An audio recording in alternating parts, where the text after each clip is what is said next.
It's Starry. If you're new here, welcome. If you're a regular, welcome back.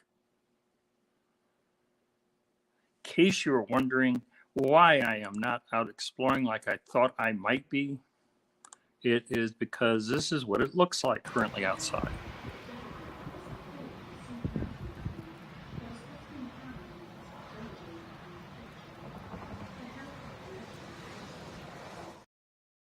Continued snowfall, so yay. It's supposed to warm up though in the next few days, so it'll all go away fairly quickly. Let's start with the comments. I have comments on two channels, as most of you are probably aware of, as this is being streamed from Starry's Lost and Found and from Starrylock.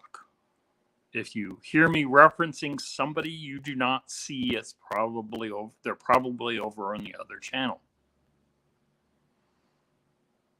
If you are interested in that channel, you should probably head on over and check them out. If there is somebody who does not currently have a blue wrench and isn't a moderator, let me know, but also tell me which channel you're on so I can get there quickly. We're going to start out looking at the remainder of the pressed pennies that I found. And then, as Doctor Who over on this Wednesday's mail call asked me to pick a lock, I thought I would try to fill the rest of the hour that way, but as not all of you are familiar with locks, I thought I'd pull out the ancient acrylics, which are mostly only good for teaching purposes, and go over some basics. So, Moon over Miami and Donna Reed are the first two people in house. Captain and the Squad is here. Mayor Video. Marlene had an excellent show this morning. I know I didn't say anything. It's because I was mostly watching it with the volume turned off because I was busy also doing other things. But I did type in some things and listen for the last few minutes. Tanya Elliott is in the house. Pocket Woman is here. Pocket Woman is most likely over on the Starrylock channel. If you know what it is like to lose a deer pet, then head on over and show her some sympathy, because she lost a feline friend that has been with her for over a decade. So that's always a hard thing to go through. CAD Coin Hunter is here. Pinned on Places, who had an excellent tour of an old abbey today at noon. Well, it'd be noon on U.S. Canadian Central Time. Adjust accordingly for where you live. Pinned on Places is in the UK, and that is 6 hours ahead of me, so it would have been 6 at night there. Would have been 1 p.m. Eastern.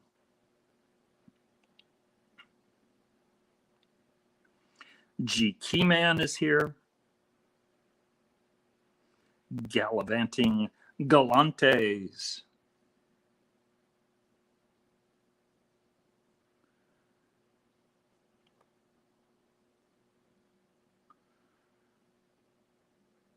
There's a lot of activity in the chat, and that's always great. We're up to 26 people. I know this is always busier than my mail call, but kind of amazed that between the two channels we're that high. So if I'm missing you, I am sorry. You can put an at Starry's Lock or Starry's Lost and Found, depending on the channel you're on. Lisa Anderson is in the house. Brett Robertson is here. Shift Kicker. Tripwire over at Straight Up Metal Detecting is in the house.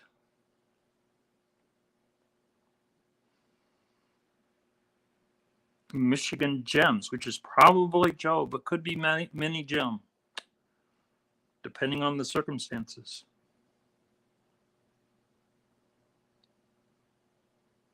Adzi156, another excellent Explorer channel in the UK. Adventures in Michigan with Lisa is here.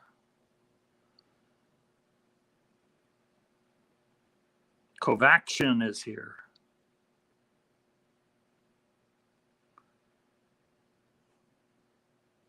They have what could be the most confusing icon for their channel if you didn't know what it was, but really cool if you know what it is, because they do a lot of drone footage. And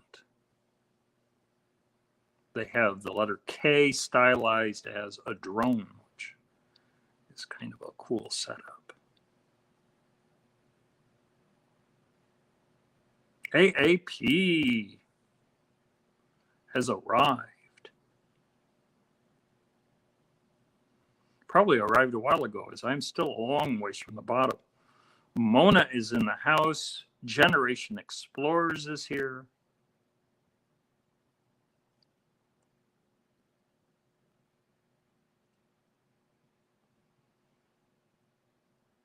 Metal Detecting with Randy. 31 people between the two channels.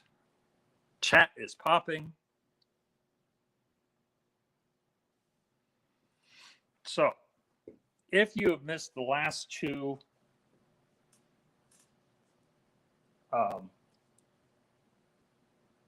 episodes of the Pressed Pennies, first, there is a really good channel called Pocket Poet,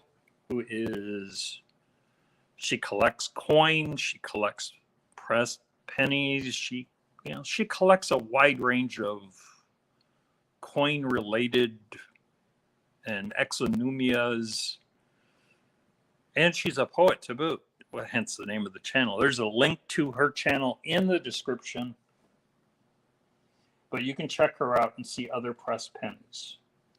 Pressed pennies, I know, exist outside of the US, but I'm not sure how extensive.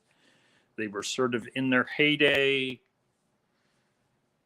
in a couple different time periods, and I think they've kind of fallen off of favor even in the US right now. They require you to physically travel to a location, and there is a pre-made plate in the machine.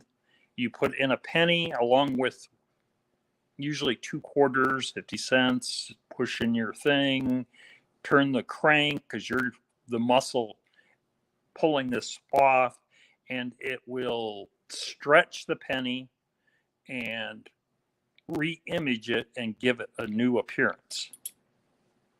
These have been around since the World Columbian Expo in 1893. There's sort of a brief time period, time chart in the description, along with links to a site that gives you a history of pressed pennies and a site that helps you to locate pressed penny machines worldwide.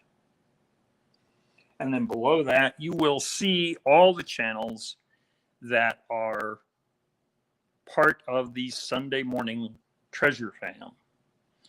On my community page, and I'm currently only doing this on Starry's Lost and Found because time is precious and I haven't had much of it with work.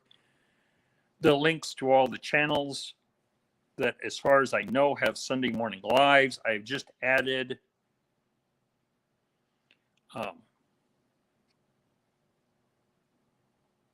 pinned on places onto that list, as that channel now has their premiere about an hour before mine, shortly after Marlon ends with his live. Amanda's Adventures and T420 Steffi are here.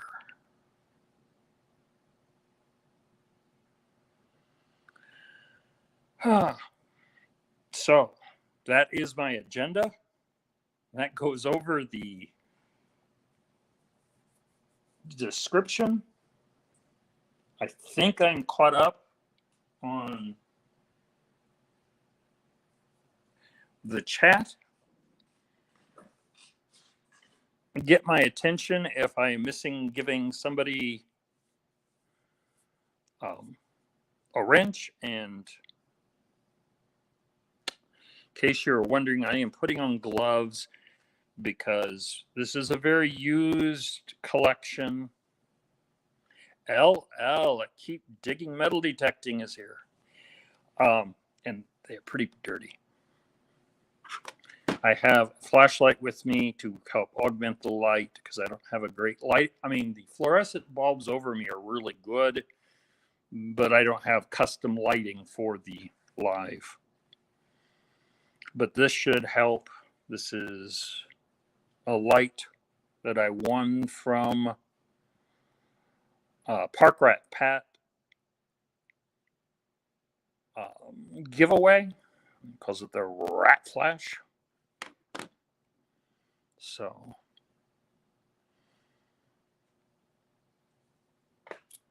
we'll take a look at what remains here. I have covered about 70 coins already over the last 2 episodes.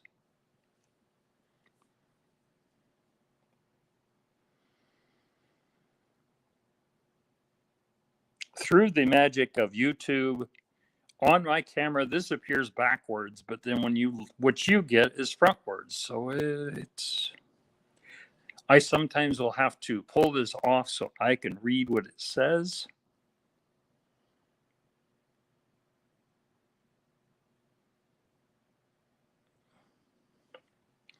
And even then, I sometimes have to pull out a magnifying glass to look at some of the finer print. This is actually one that's in better shape than others. This is called the Fun Dungeon, which is a Midway arcade.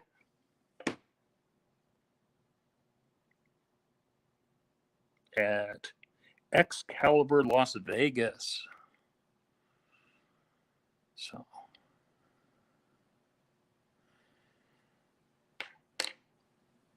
Las Vegas is either trying to replicate wonders of the world or for whatever reason, otherwise try to lure you into their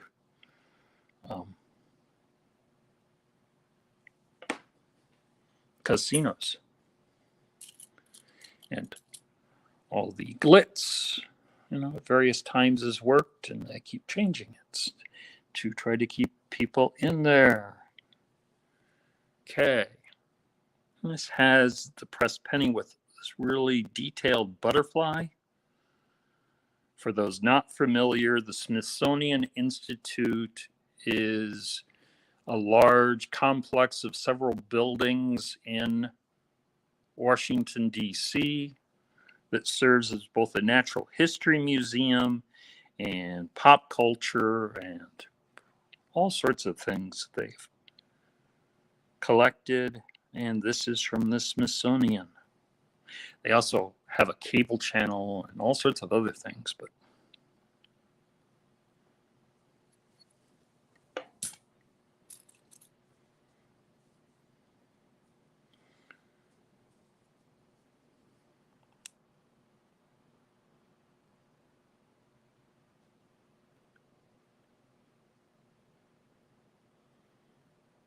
okay. This is orangutan across the top and is from the Honolulu Zoo. Whoever made up this collection did a lot of trips to Disneyland and a lot of trips to Hawaii based on the collection. So.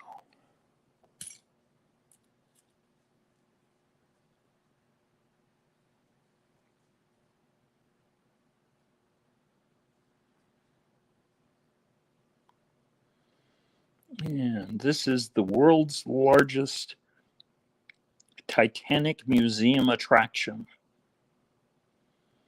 located in Branson, Missouri,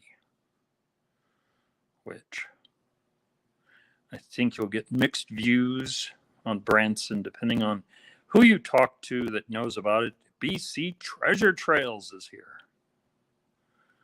Branson, Missouri is either a wonderful collection of auditoriums showing off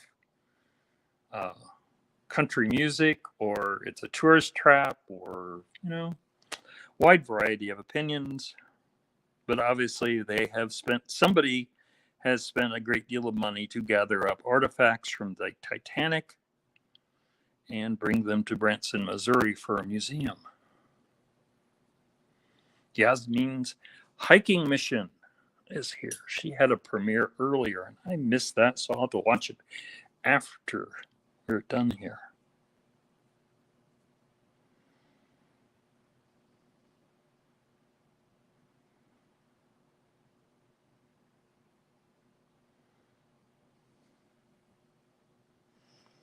Backroads Exploits.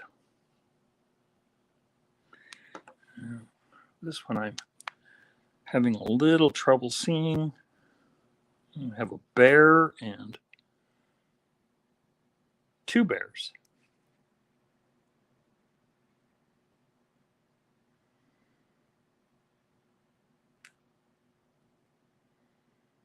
I'm not sure where the Riverbanks Zoo and Garden is, but that's what that is. You can probably see the two bears. The rest is probably a bit too dirty for you to see.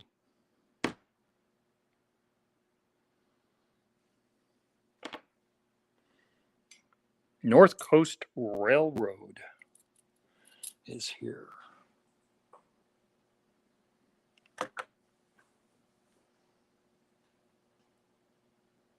Brett Roberts needs a wrench. I see. Emily Blessings is in the house. We're up to 35 people between the two channels.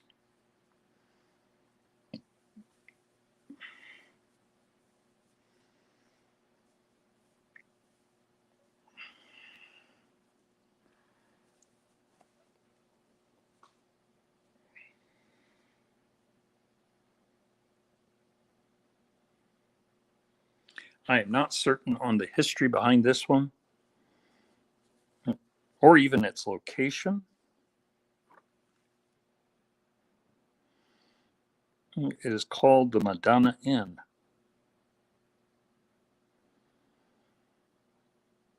I don't know if that has to do with the Mother of Christ or the pop star or some other reference.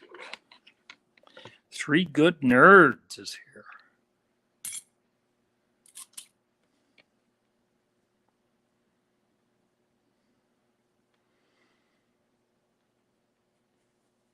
I need to get better fitting gloves, obviously, for if I do this on a regular basis.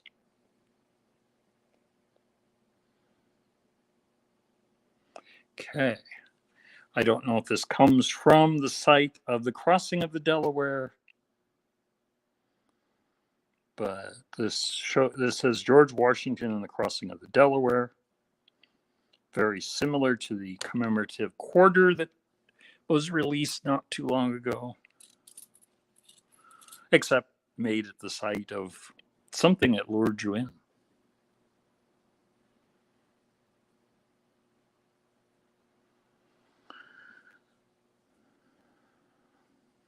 This one's another really dirty one.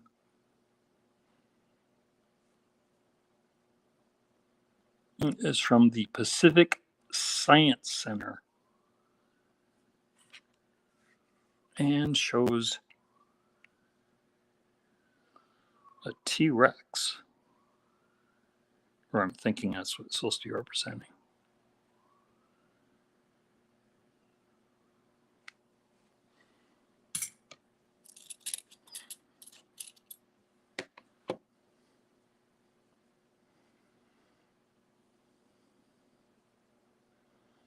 U.S. Space and Rocket Center, U.S. Space Camp. I know very little about Space Camp, but I know it's tied in somehow with NASA, and it's meant to bring in kids interested in space exploration for summer camps. Beyond that, I know nothing. I don't even know where it's located.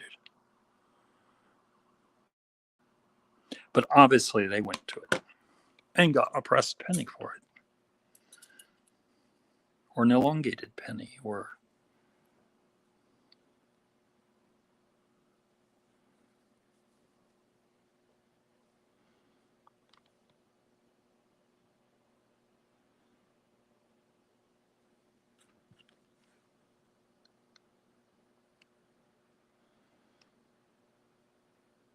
where the zoo is located in a, it is a very tiny print above the word zoo. And then we have a brow antlered deer. Let's see if I can read it with the magnifying glass. No luck there. It's not even a particularly dirty one, just very tiny print.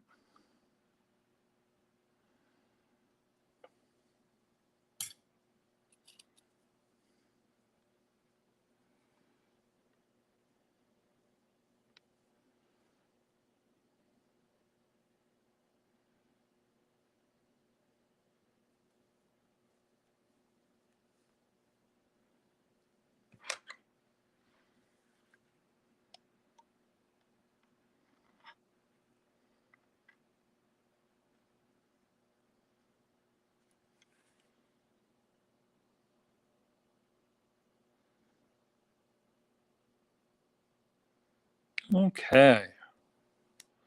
Took me a little bit to figure out what the figure on here is. It is a surfer. And Halawa, Hawaii. And then it has small prints at the top telling you the name of the bay where that is located. Space Camp is in Huntsville, Alabama. I might even remember that the next time I run into Space Camp somewhere.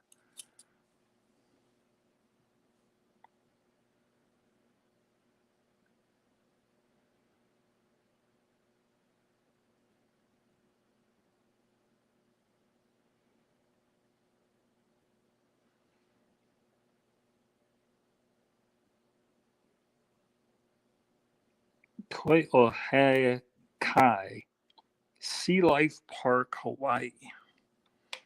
We have a seal on there.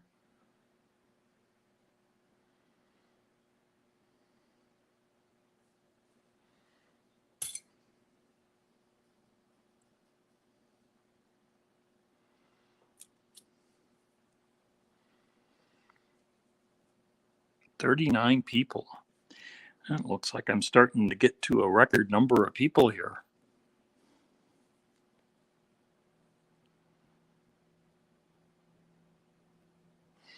And this says Aloha, Hawaii, and has an image of Diamond Head, and then someone surfing, a palm tree, and someone with long hair and a grass skirt. So obviously meant to draw you to Hawaii for all the tourists stuff. Keok Channel is here.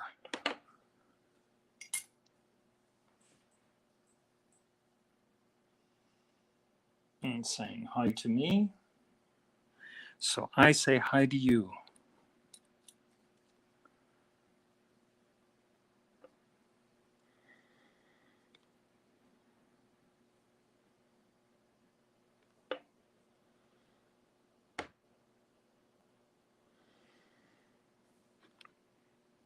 As there is a long strip, which is probably paper, coming off the top. I'm thinking it's supposed to be a personified Hershey Kiss.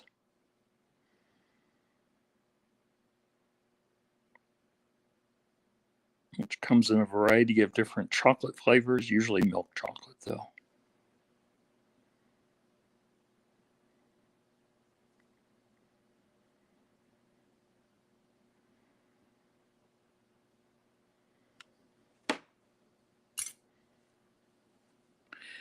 And Hershey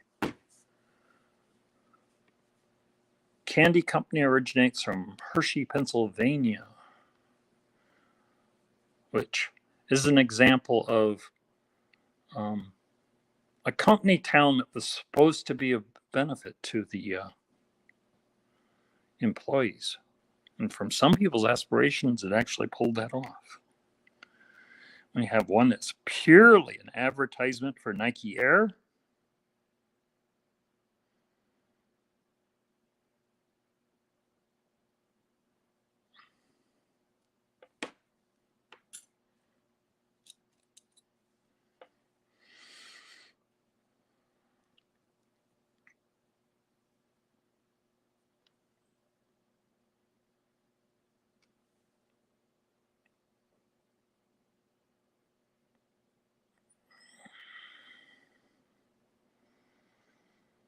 And this one has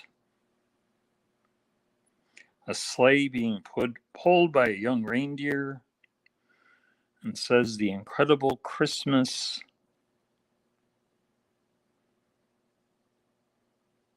But I cannot make out the last word. It looks like plate to me, which makes no sense. It's probably place. Yes, it is the word place. The incredible Christmas place, wherever that was.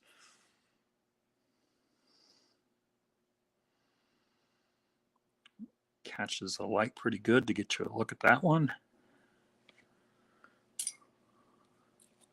James Randolph. North Coast Railroad needs a wrench.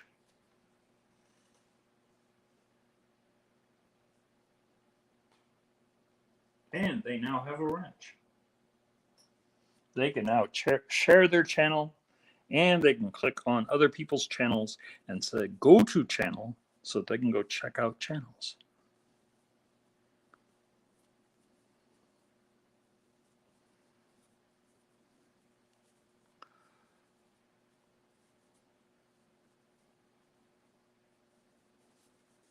And I had to take off these crazy gloves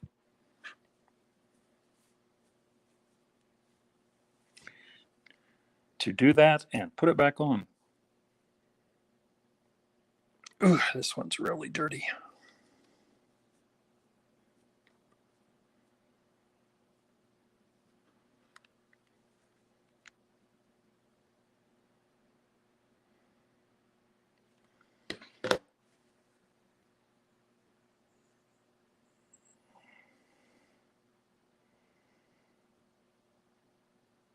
It is for some sort of aquarium. I'm thinking it's some sort of fish on there, but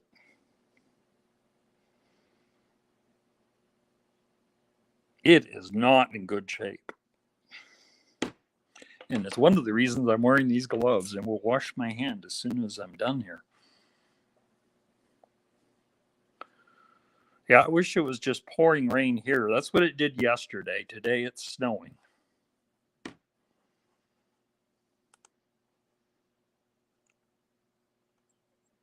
For those who came in later,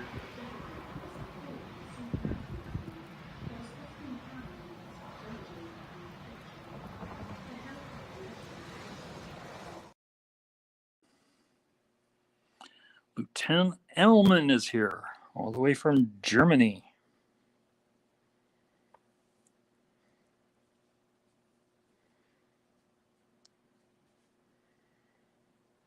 And there is the U.S. Arizona War Memorial in Honolulu Bay, which commemorates the men who perished on the day of the Japanese attack on Pearl Harbor, which started the U.S. involvement in World War II. Doctor Who and G Keyman 565.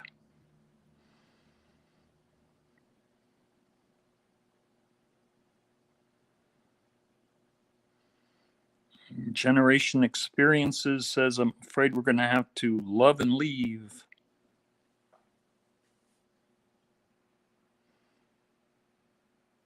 Yeah, our dinner is ready. Well, enjoy your supper.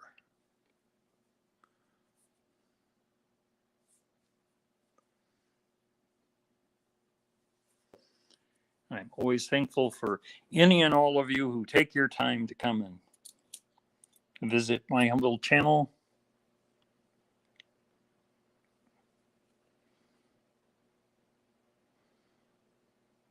Feel free to get a hold of me on my email. If there's a channel, if it's treasure hunting related, I will do a shout out, add it onto the list to get shouted out on Tuesday. If it is lock sport related, either Pocket Woman or myself will do a shout out on Shout Out Monday. So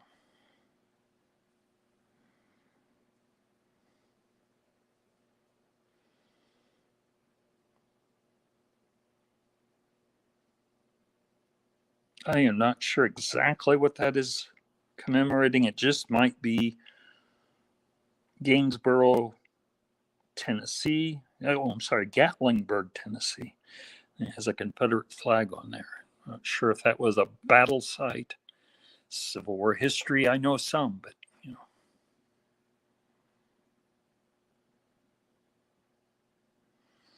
I have to rescue Lori soon. Then we have another premiere at 4:45 Eastern, and that's from Cove Action.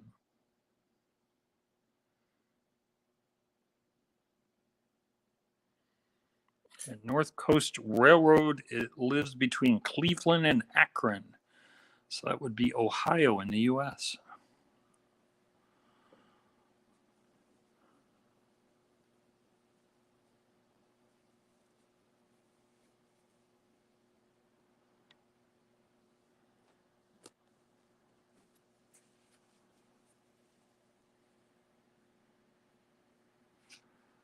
And this coin is elongated or pressed to commemorate Hoover Dam,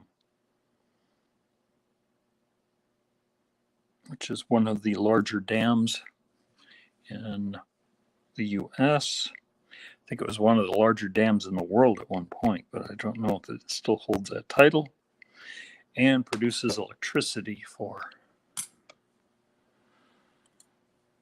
a lot of places.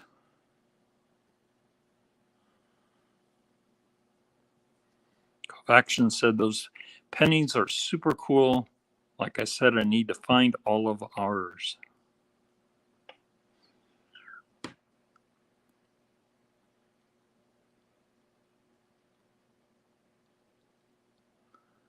This is Ripley's Aquarium of the Smokies, which I assume means Smoky Mountains in the Appalachians in eastern U.S. Unless there's another Smokies in the world that I'm not familiar with.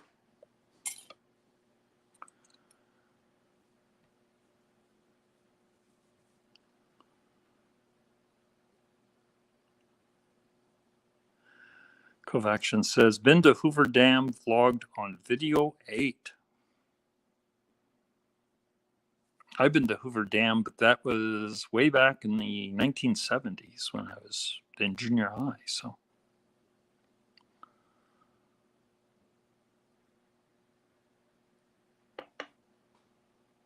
this one has a U.S. flag instead of a Confederate flag.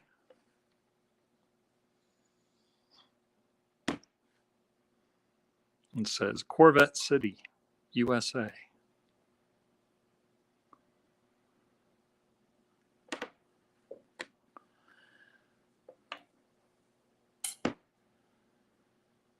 Yeah, this is, I found this plastic bag with 100 some odd coins at a antique store. And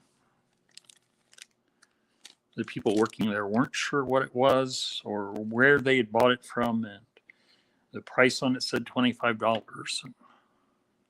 I've seen some pressed pennies go for more than that on eBay, so it seemed like a good deal, and so I went for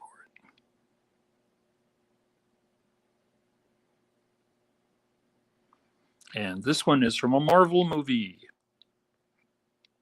says the Flora Colossus, Groot.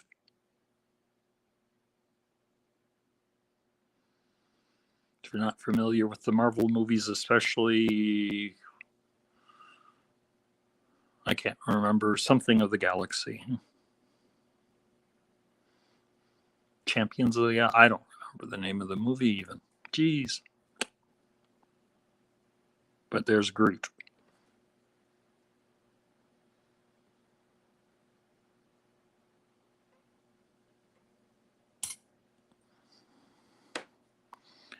And we are down to 7 of these, so we will have time to take a look at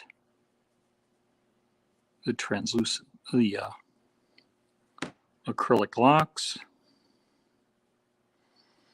This one is from, and I have no idea where this is located, M&M World.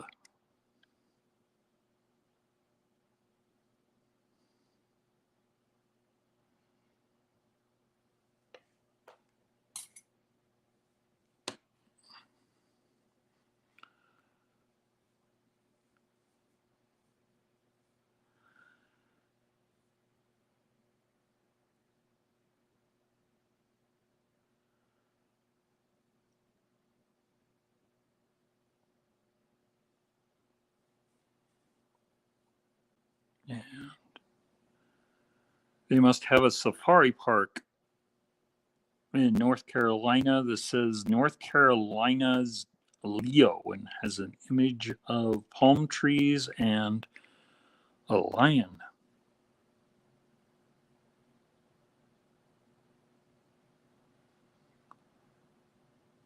Hello, Jody Mosby. If I have not said hello to you already, then hello again if I have.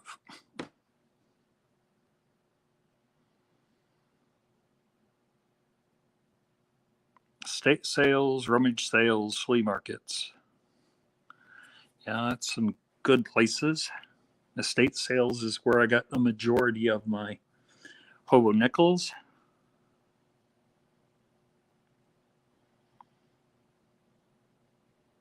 The Hawaiian Reef Tank brings us from Sea Life Park, Hawaii, brings us a shark.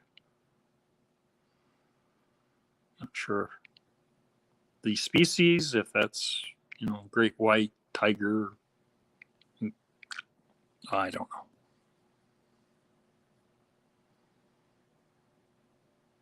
It's not spelt like that, James. It's spelt like M and M, like the candy, not M&M, like the wrapper. So I'd say no.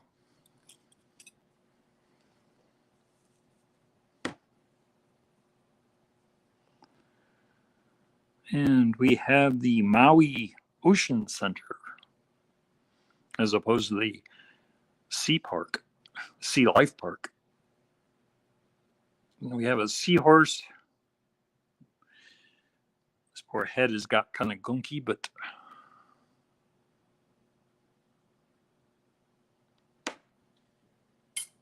three coins remaining. And I can take these gloves and go launder them. As you can tell, they are far from white now. And if Sea Life Park and the Ocean Center aren't enough, we also have the Maui Ocean Center.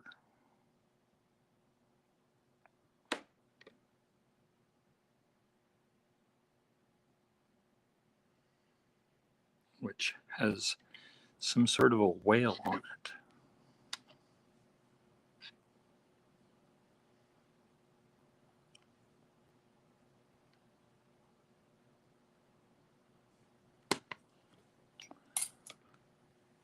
We're down to 2.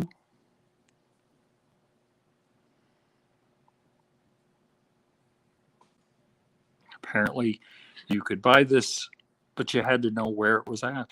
It's called Woodland Park Zoo. And if you don't know where Woodland is, you're probably never going to get this pressed penny.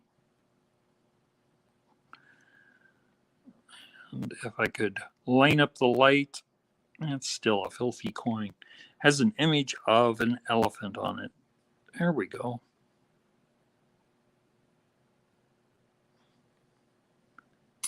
And the last one.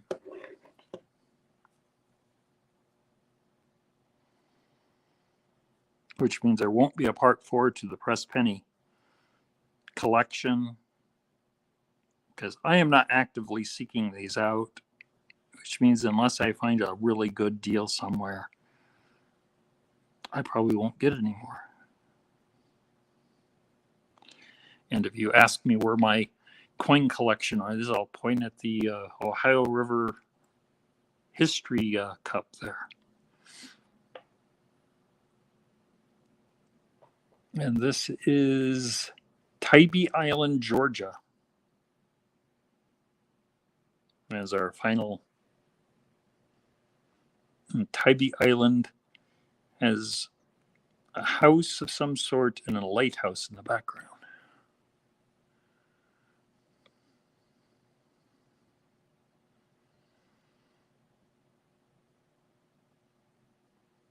Well, good luck metal detecting.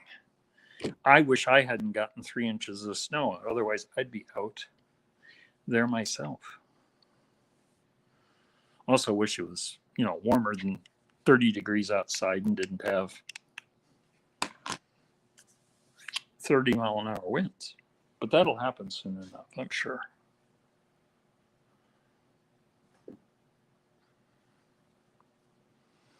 Yeah, that's Lisa says that the few pressed pennies that she has is in her token book. I previously had 3 pressed pennies that were made by Frank Brazel, who started out his career making custom pressed pennies for people. And one of those is advertising his pressed penny business, and 2 of them, I think, are advertising baseball players. And I had those in my hobo nickel folders because they were, tangent.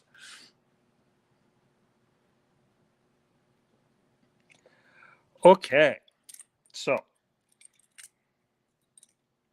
those who are familiar with lock picking, this will not be anything new. This acrylic lock allows you to see inside of the lock, except for the core, which had to be made out of metal. This is kind of lousy other than a visual guide to actually learning how to lock pick, because the acrylic is very forgiving, much more so than a real metal lock. And so you can put pressure on there more than you normally would.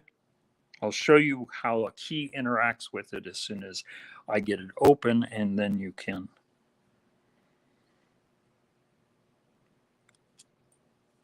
see here right now a spring, which is applying pressure, and then there are 2 pins. This is called a pin tumbler lock, and it is probably still the most common type of lock currently in use.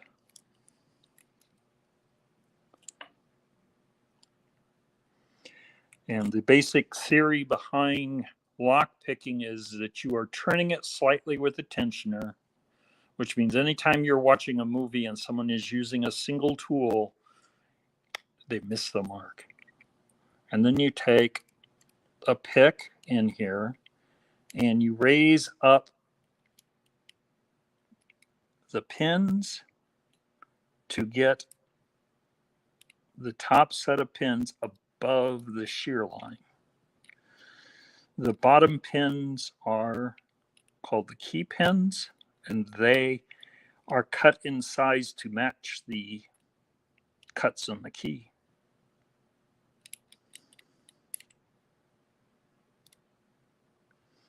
And if you were picking a normal lock, you wouldn't be able to see these pins being manipulated. You're trying to find the pins that will set based on your current pressure. And then you tighten up the pressure a little bit more when you get that so that you can set another pin. And despite being able to see them, I am not doing well here. I was never able to pick on a live production very well, even when I was good at doing this. And as soon as all those top pins are lined up out of the shear line and the key pins are in the core, you can turn it.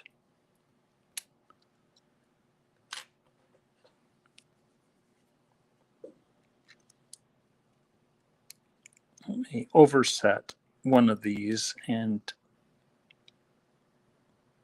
you can't really, oh, there we go. You can see that key pin down there. And when I first learned how to pick locks, I was given a kit, which was this kit here, and I assembled it all, so I knew how it all went together. And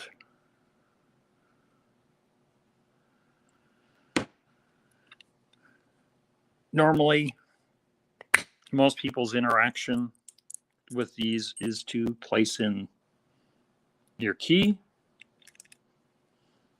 which would accomplish the same thing my pick slowly did to get all those top pins above the shear line, and then it turns and opens.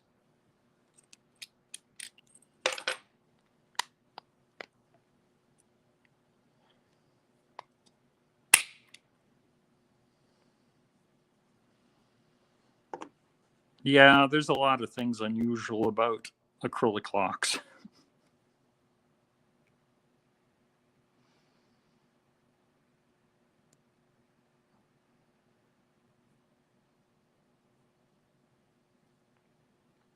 Doctor Who just mentioned one of the other ways in which you can. Some locks are poorly designed enough that you can use what is called a comb pick. The reason it's called that is because it literally looks like a comb, and you would stick it in here and then lift it up, and it would lift both the top pin and the key pin above the shear line, and then the lock would open. Another way of doing this, what I had been doing there was single pin picking. Another way of doing this is to take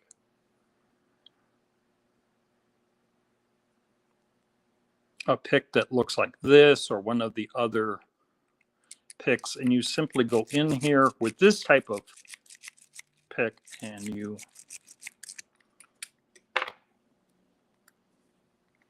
get it open that way.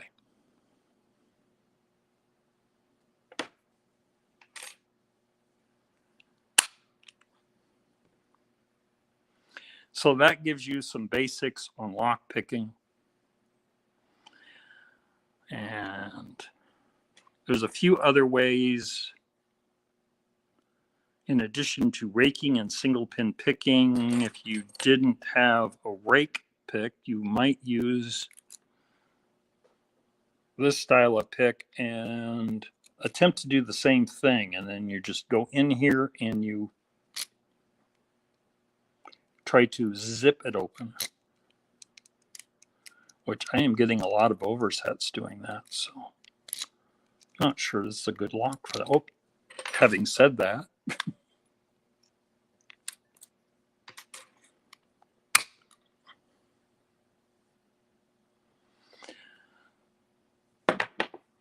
so that gives you a little bit of time on Starrylock for and you can easily look up online. This part is called the shackle. This is called a locking pawl. And it is designed when this turns, it will allow this this end of the locking pawl to pull back from, because you have a shackle, a hole on this shackle. I think I got it turned around. And when it is locked, the locking pawl has an end sticking in here. It's another way of getting these locks open, which is to take a strip of thin metal and putting it down in here and interfering between the locking pawl and the shackle. Any good lock will be guarded against that, but if I had a shim, I could probably shim this open, but I don't have one with me.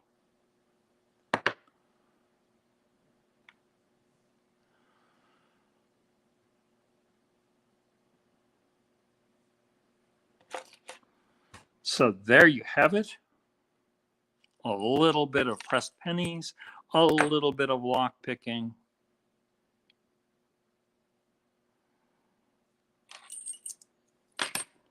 We've reached the end of another Stories Lost and Found.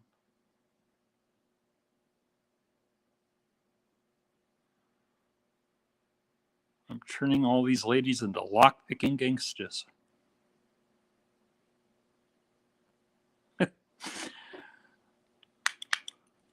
Well, we'll see about that.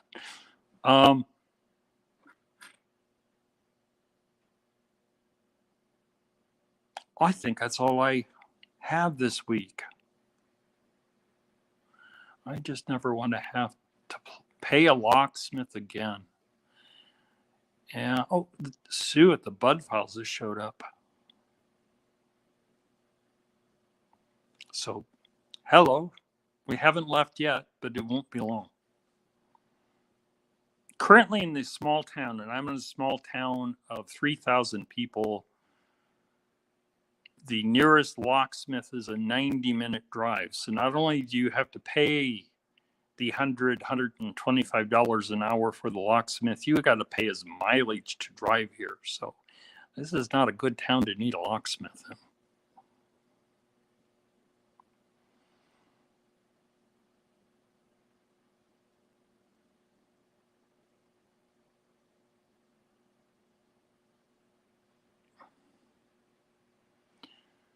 So I thank you all for coming. I will have a giveaway on my next mail call if I get 25 likes. They're usually short. They're always shorter than this. I don't think I've run longer than 30 minutes on any of my mail call. And if I get that, I will have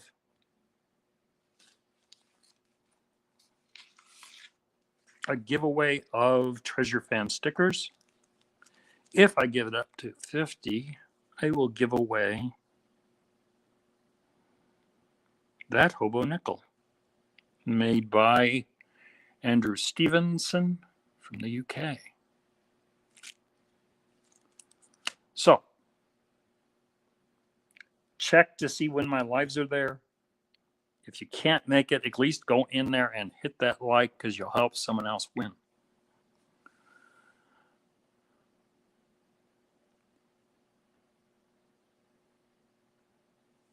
Take care, everyone. I hope you all have a wonderful week, and I hope to see you again soon.